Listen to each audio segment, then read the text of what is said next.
Today is October the 24th, 2024. This is Carmen bringing you your daily Bloodborne Remaster update. No news on a Bloodborne Remaster today. We don't have any news on the emulator today either. No real gaming news to go on. It's been a very, quiet couple of days. Other than, I'm seeing people say that, Ubisoft is gonna go under. I'm seeing a lot of people say that, actually. I myself, I don't know. I haven't kept up with it, so I'm not gonna give a take on it. It wouldn't surprise me, but I'm not gonna give a take on it. So, yeah. But anyways, we're going to go ahead and start with the question from last week.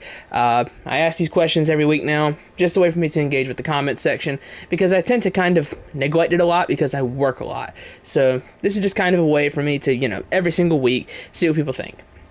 So the question last week was, what is the best area in Demon's Souls?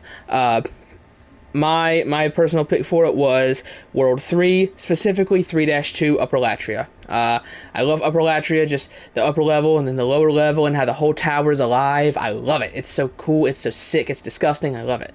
It's perfect. I love it in the original and in the remake, just as much in both. Love that level a lot.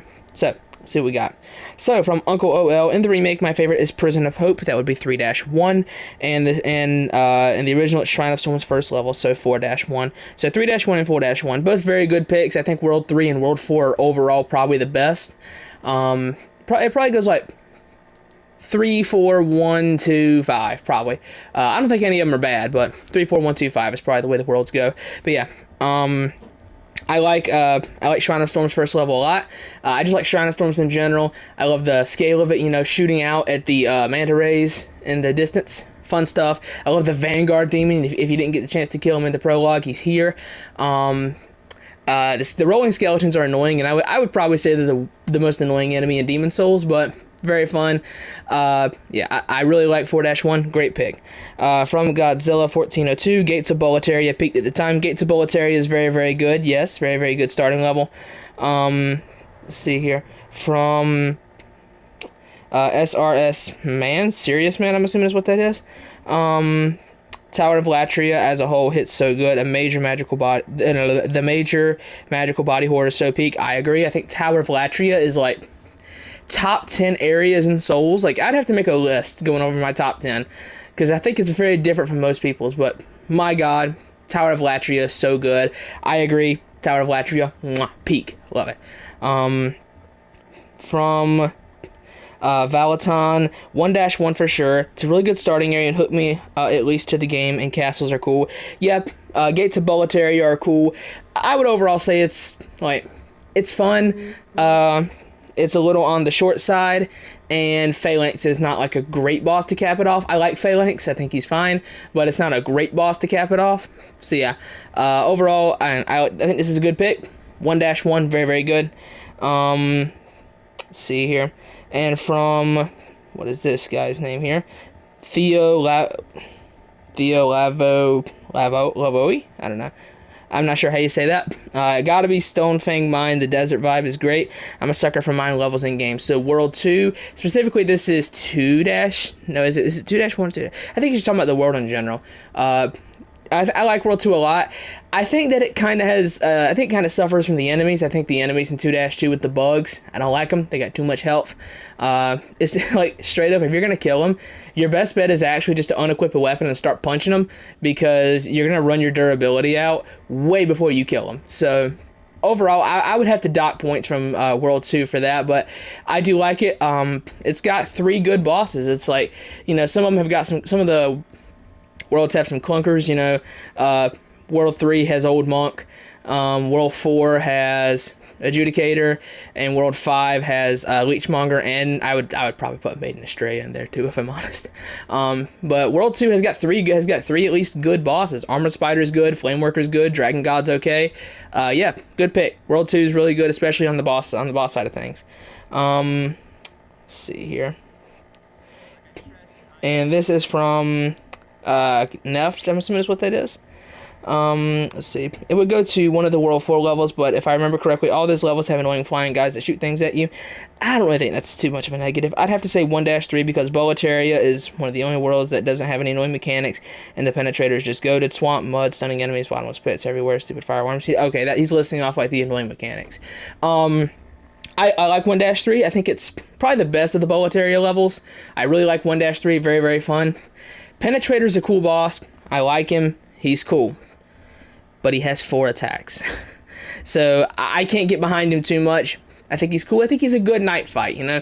He's what really started the night fights. I think they take a lot more after Penetrator than they do Old King a lot. I like Penetrator a lot, but again, he's got 4 attacks, and I'm pretty sure you can strafe all of them. So, yeah. I like the boss, though. I like the area. Good enemy placement, just good enemies in general. Great level design, as usual for Demon Souls. Great pick. I really like 1-3. So, yeah, good pick on that. From Yarm, 2-2, honestly. So, Tunnel City, okay. The design is super creative, it's expansive, the boss isn't half bad. I also appreciate the difficulty and sheer amount of hazards you have to get past to make it to the end. The bear bugs can be annoying, but after playing Elden Ring, I could excuse it because at least it's an experimental enemy type, instead of the endless collection of knight and foot soldier reskins you fight in that game. I'm going to give that a heart. That's very funny. Yeah, I think 2-2 it's got an interesting design. There's even like one room that's just covered in lava, and it's a trial to get through it. That area is pretty much like, okay, come back at the end of the game and loot this area. So yeah, I think 2-2 is a good pick if you like the sort of maze-like structure. I understand why you like it. I tend to get lost in the tunnels, so I'm not super I'm not super high on 2-2. Again, I kind of get lost. I think the bear bugs, is that what they're called? I think they have a little bit too much defense, and it just kind of wears you out after a little while. So yeah, it's a solid pick nonetheless. If you like the kind of maze-like structure, then it makes sense why you would pick 2-2. And let's see here, from Joaquin Mahern. Did I say that? Well, yeah, Joaquin Mahern. 1-2, Phalanx Letdown. 1-1, Tower Knight. Not great, but Castle, so also not bad for my first attempt at my name. Pronouncing it is harder than Gwen. Oh, yeah, because I read him out last time, yeah. This time, though, I got it. Joaquin Mahern, right? I'm assuming that's how you say it. So yeah, 1-1 and 1-2 are both solid picks. I think 1-2 is just kind of a bit too long with like running away from the dragon, unless you just kill the dragon. So yeah, I say too long. It's too aggravating with the dragon. But yeah, overall, solid picks from everybody. I don't really have anything to say. Nothing too negative. You know, nobody said 5-2 and really set me off. So yeah.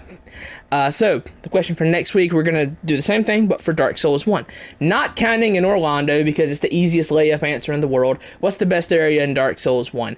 For me, not counting in Orlando, I'm actually going to give this to the Painted World of Ariamis. I really like that area a lot. So yeah, solid level, solid enemies. Okay boss at the end. I don't love Priscilla. She dies in 4 hits, so I don't really have too much to say on that. But yeah, overall, I'm going to say, question for next week is, what is the best boss in DS1? And you're not allowed to say in Orlando because it's the easiest layup answer in the world. So yeah, anyways, I'll go ahead and get out of here. No news on the Bloodborne Remaster today. That has been your daily Bloodborne Remaster update for October the 24th, 2024.